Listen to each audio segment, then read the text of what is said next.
Have you ever said something and immediately wished you hadn't? Maybe it was a secret, a dream, a personal detail, and the moment it left your lips, you felt it slip beyond your control. We've all been there. In this noisy world, where oversharing is almost encouraged, we often forget the quiet strength of privacy.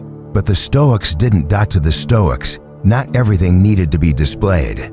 Not every thought needed to be spoken. Some things, especially the most precious ones, are meant to be guarded and protected, and cultivated in silence. Today, I want to walk with you through a path the Stoics would recognize, a reflection on what we should keep private. This isn't about paranoia, it's about power, inner power. So let's sit together for a while, no rush, and reflect on 7 vital things that, according to both ancient wisdom and lived experience, are best kept private. Take a deep breath. Let's begin. 1. Your long-term goals and ambitions. Have you ever noticed how talking about a big dream can almost feel as satisfying as achieving it? It's strange, isn't it? You speak your goal aloud, maybe to a friend, maybe online, and for a fleeting moment, you feel validated, motivated, even accomplished. But here's the danger. That fleeting satisfaction can become a substitute for actual progress, a premature celebration, and often, it leads us to abandon the work before it even begins. The Stoics were keenly aware of this trap. They warned us not to confuse talking with doing, not to let the appearance of virtue replace its practice. Epictetus said it with piercing clarity: don't explain your philosophy, embody it. He was reminding us that the truest power lies not in declarations, but in quiet discipline, not in promises, but in perseverance. When you share your long-term goals too early or too widely, you expose them to something fragile within you, the human desire for approval. And once you begin chasing that approval, even unconsciously, your path is no longer fully your own. You start adjusting your vision, not based on what's right, but based on what's received. There's a beautiful strength in privacy, a sacredness in silence. Marcus Aurelius, writing to himself in his journal, a journal never meant for the world, captured this wisdom gently. Waste no more time arguing what a good man should be.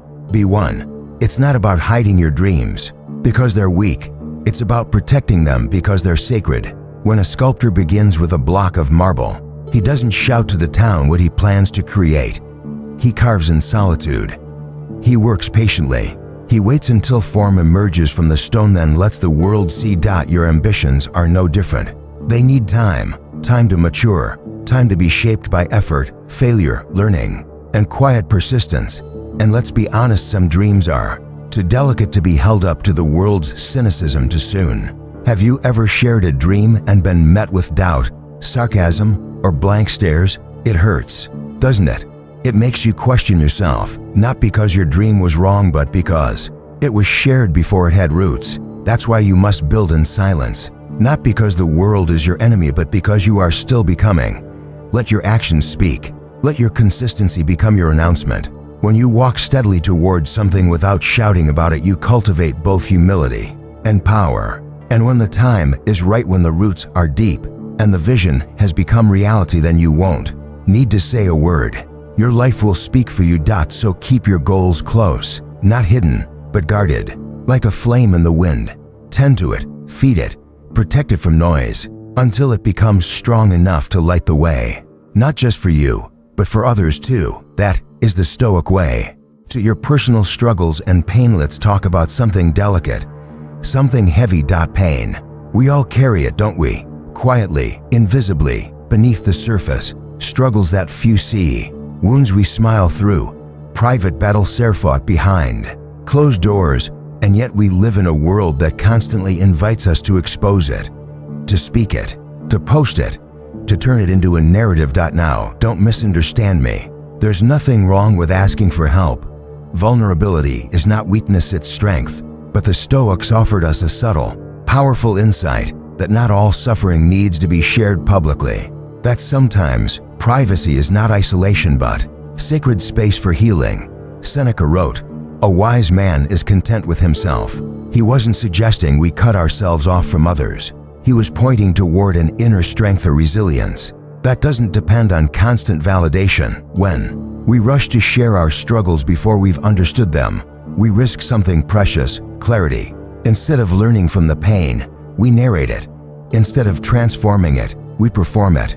Marcus Aurelius, who bore the weight of an empire and the death of children, who endured betrayal, illness, and war, reminded himself, if you are distressed by anything external, the pain is not due to the thing itself, but to your estimate of it, and this you have the power to revoke at any moment. Think about that. Your suffering is real, yes, but your relationship with it is not fixed. It's not a script you must repeat aloud. It's a lesson unfolding quietly within. Now, this doesn't mean you should suffer in silence when you need support. The Stoics were not cold. Epictetus said, "Don't be ashamed of being helped." But he also said, "Keep your philosophy for your use." He meant don't throw your soul open to the opinions of everyone. Not all listeners are healers. Not all ears are safe places. There is dignity in holding your pain with care. Not to hide it, but to understand it before you share it. To let it shape you, deepen you, purify you. And something beautiful happens in that space when you permit yourself to sit with your pain, not judge it, not broadcast it, but sit with it. You begin to change. You begin to see how strong you are. You begin to see that your pain is not a curse, it's a forge. And when you finally do share your story and when you choose to, you'll speak from wisdom, not wounds, from strength, not scar tissue. So be kind to yourself. Don't rush to explain your struggle to the world. Tend to it like a sacred garden. In time, it will bloom. And when it does, your silence will have taught you more than noise ever could. 3. Your acts of kindness. Let me ask you something quietly. Just between you and me, have you ever done something kind, truly kind, and felt that subtle urge to mention it later? Maybe not to brag, just to hint at it, just to let it be known that you did something good. It's human. We all want to be seen, to be appreciated, to feel that our goodness matters. But the Stoics remind us, true virtue needs no spotlight. Seneca said, when you do a good deed, seek no reward, let the deed itself be your reward. That's not just poetic, it's liberating, because when your kindness depends on applause, you've already placed your soul in someone else's hands. You've traded pure intent for the hope of recognition, and even if you receive it, it doesn't last. It can never truly satisfy. Now imagine the opposite. Imagine giving something to someone, a smile, a helping hand, a silent act of service, and walking away without a word, without leaving your name behind. That's a special kind of freedom, isn't it? Marcus Aurelius, writing to himself again and again, reminded his own heart, don't waste time thinking about what a good man should be. Just be one. That's the essence of Stoic kindness. Quiet, steady, rooted in action, not approval. And here's where it becomes truly beautiful. When you act out of love or decency without needing others to see it, something shifts inside you. Your soul grows lighter. Your integrity grows deeper. You stop trying to look good and simply begin to do good. There's also a protective wisdom in this. You see, when you publicize every generous act, you open yourself up to judgment. Motives get questioned. Sincerity gets diluted. What was once a gift becomes a performance. Epictetus warned, don't show off your virtue. Let your actions be your proof. This is not a call for secrecy, but for sanctity, for the kind of moral strength that doesn't need an audience, the kind that builds you from the inside out. And let's be honest, some of the greatest acts of kindness in the world are never recorded, never praised, never known. They live only in the hearts they've touched and in the soul of the giver. So, next time you do something good, and you will try this, smile inwardly, say nothing. Let your heart be full and your hands be open, and walk away with the quiet satisfaction of knowing that goodness, in its purest form, needs no witness. That is virtue. That is strength. That is the Stoic way. For your inner life, beliefs, values, and philosophy. Let's go deeper now, into the quiet space within you, the place where your true beliefs live, where your values are shaped, where your philosophy takes root. The space your inner life is sacred, and yet, how often do we feel the pressure to explain it, to justify our beliefs, to defend our values, to prove to others that our way of seeing the world is right? But the Stoics, they taught a different approach. Epictetus said, let silence be your general rule, or say only what is necessary and in few words. He wasn't suggesting you suppress your truth. He was urging discernment, wisdom, strength. You see, your beliefs in your philosophy are like a flame, and not every wind is kind to a flame. When you speak of your inner world to someone who's not ready to hear it, you risk extinguishing that fire or distorting its light.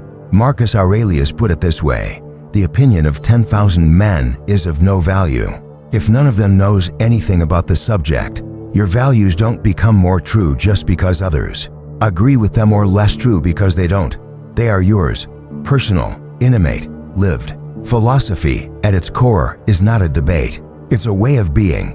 It's not what you say in public, it's what you practice in private.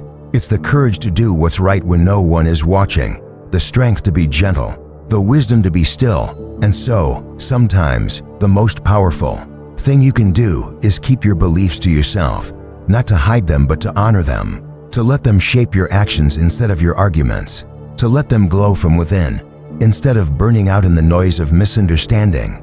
Seneca said, "Philosophy teaches us to act, not to speak." And here's the quiet paradox: when you live your philosophy fully, calmly, humbly, consistently, people feel it. They may not know your creed, but they'll know your character. They'll sense the integrity behind your choices, the calm behind your decisions, the stillness behind your eyes. You don't have to explain your values to everyone. You don't have to defend your beliefs to every critic. Some truths are too deep for words. They're meant to be lived, not preached. So carry your inner life with care. Let your beliefs be your compass. Let your values be your quiet strength. And when the world asks, "What do you believe?" let your life answer, softly but unmistakably, "That is how the Stoic walks through the world, rooted, resolved, radiating, without noise." 5. Your love life and intimate details. Love. It's one of the most profound forces we ever encounter. It lifts us, humbles us, changes us, and because of that, it often feels too big to keep inside. We want to share it, show it, declare it to the world. And yet, the Stoics would gently remind us, some things lose their soul when they are exposed to too much light. In today's world, we are encouraged to publicize love, to turn private moments into performances, photos, posts, announcements. We show affection not just to our partner, but to the crowd. But here's the question: is that intimacy, or is it theater? Epictetus warned us about this kind of temptation. If you wish to improve, be content to be thought foolish and stupid.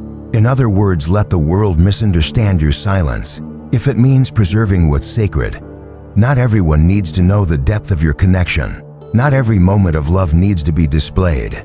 Not every conflict needs to be explained. Seneca adds his voice to this wisdom, writing, "What is beautiful is not always to be seen. Real love isn't performative. It doesn't need an audience. It thrives in the quiet gestures, the ones only the hearts know.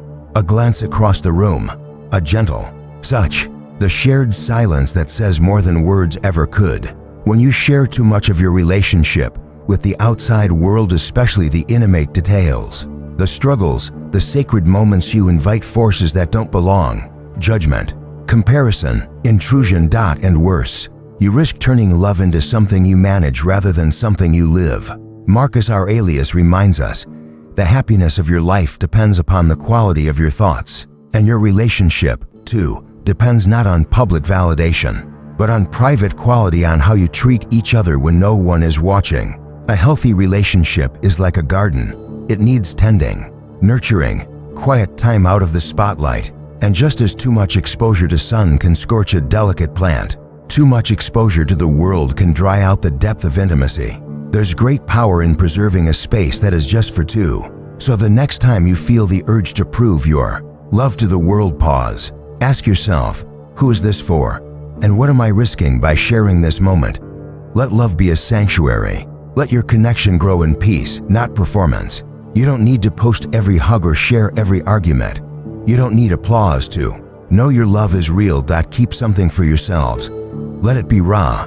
Let it be honest. Let it be quiet. That is intimacy. That is sacred. That is the Stoic way. 6. Your financial situation. Money. Few things in life stir such emotion: hope, envy, pride, shame. Whether we have a little or a lot, money touches something deep within us. But how we speak or don't speak about our financial situation reveals just as much about our inner world as it does our bank account. The Stoics saw wealth not as evil, nor as virtue. To them, money was indifferent. What mattered was how we related to it, what it did to our character. Seneca, who was himself a wealthy man, wrote, "It is not the man who has too little, but the man who craves more, that is poor." Let that sink in. Poverty, in the Stoic sense, is not about numbers, it's about neediness. And wealth, true wealth, it's not about having more, it's about needing less. This is why your financial situation is something worth guarding, not because it's shameful, but because it's private. Because when you expose your financial life too often, whether it's to flaunt it or to confess it, you invite outside judgment into your inner peace. When you boast of riches, you risk envy, false friendships, and misplaced identity. When you share your struggles indiscriminately, you risk pity, assumption, or manipulation. And neither of those helps you become stronger. Neither brings clarity or calm. Marcus Aurelius reminded himself, "Receive wealth or prosperity without arrogance, and be ready to let it go." That kind of relationship with money, that calm detachment, is the very heart of Stoic thinking. You may own things, yes, but never let things own you. There's also dignity in keeping your financial reality private, not as a secret, but as a boundary. Because money, when talked about too freely, often becomes a mask either to impress or to excuse. But when held quietly, it becomes just what it should be, a tool, nothing more, nothing less. Epictetus wrote, "Wealth consists not in having great possessions, but in having few wants." It's not how much you earn that matters most, but how lightly you carry it. So whether you are thriving or struggling right now, let me say this gently: you are not your balance sheet. You are not your debt, your paycheck, your investments, or your possessions. What you have or lack financially does not define your worth. Your character does. Your choices do. Your peace does. So keep your financial affairs to yourself unless wisdom or necessity calls you to share. Speak of money with humility, not pride, with clarity, not confusion. And in a world obsessed with wealth, be the one who walks calmly, silent, grounded, unshaken, because your value comes not from what you own, but from who you are. That is true richness. That is Stoic wealth. 7. Your future plans. Let's talk about something tender. Your future, your plans. The quiet road ahead that you're still sketching in your mind. That it's exciting, isn't it? To imagine what's possible, to craft a vision, to dream of a better version of yourself, your work, your life. But here's the thing, that vision is fragile in its earliest form. Like morning mist, it disappears too easily when exposed to too much heat, especially the heat of other people's opinions, doubts, or even praise. The Stoics understood this deeply. They believed that our intentions should be protected not because they are weak, but because they are sacred, not because others are harmful, but because we must first become strong enough within ourselves before opening the door to outside voices. Epictetus said, "First say to yourself what you would be, and then do what you have to do. Not say what you'll do to everyone else, but say it to yourself, then quietly begin." That's the Stoic path. Clarity, commitment, silence. Not from fear, but from focus. You see, when you speak your plans aloud too early, you might unintentionally give away the energy meant for execution. You may feel that sense of satisfaction, the illusion of progress, before you've taken even the first real step. Worse, you open the door to doubt. Well-meaning voices may challenge your plan before it's fully formed. The noise can distract you, influence you, derail you. Marcus Aurelius reminds us, do what is necessary, and do it with a mind directed toward the common good. Keep to the straight path, however rough it may be. You don't need to justify your path to anyone while you're still walking it. You don't need to announce every step. Real growth often happens in the quiet, like roots beneath the earth. Your intentions must first deepen before they rise into view. Seneca, ever the practical philosopher, wrote, "The greatest obstacle to living is expectancy." While we are preparing to live, life passes us by. So don't wait until the world applauds your plan. Don't obsess over perfect timing. Just begin, quietly, steadily, privately. Treat your future like a sacred fire you're just learning to tend. Feed it carefully, shield it from the winds, not because it's weak but because it matters. And one day, if your work is true and your heart remains clear, you won't need to tell anyone your plan. They'll see it in your actions. They'll walk the path you've built. They'll feel the presence of your intention without you saying a word. So hold your future close, not out of secrecy, but out of strength. That is how a Stoic walks into tomorrow. So, why does any of this matter? Why all this talk about silence and privacy? In a world so obsessed with sharing, because your inner life is sacred, because there is a quiet power in restraint. Because when you learn to protect your thoughts, your dreams, your heart, you begin to walk the world with more intention, more clarity, more strength. The Stoics didn't teach secrecy. They taught sovereignty. You are the keeper of your flame. Not everyone needs to see it to know it's there. Let it burn within you. Let it warm your actions. Let it guide you, not for attention, not for validation, but for the quiet joy of living with integrity. You don't owe the world your every detail. What you keep private is often what keeps you whole. So I leave you with this: guard your spirit gently. Speak less, do more. Shine in silence and walk your path with calm purpose. Thank you for listening. Until next time, stay grounded, stay wise, and stay true to yourself.